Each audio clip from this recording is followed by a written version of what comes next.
Now, we've been using this picture, this analogy that actually comes from the 15th century, ancients who studied the ways of spiritual formation.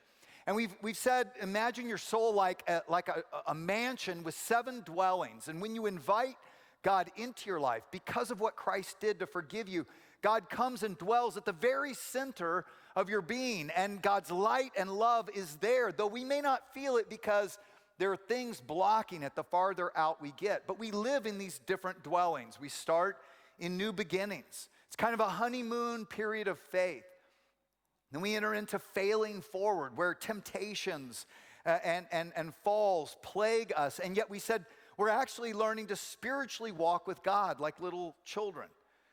And then we come to a season of good disciples where it's fruitful, we feel victorious, and it's a season of ministry and service.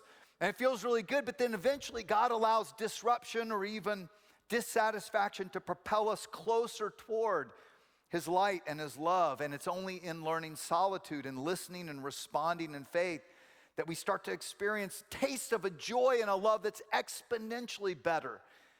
And that then leads us to dwelling 5, desiring oneness. Now, as we said, these dwellings or seasons are not sequential or linear necessarily. You might live for a long season in dwelling 3 and then find yourself for a short time tasting dwelling 4 and then going back to dwelling 3 before you really start to camp out and live in dwelling 4 and then start to taste dwelling 5. And there might be an area of your life where you go back to 2 for a short season and then back to 5. So it's not linear.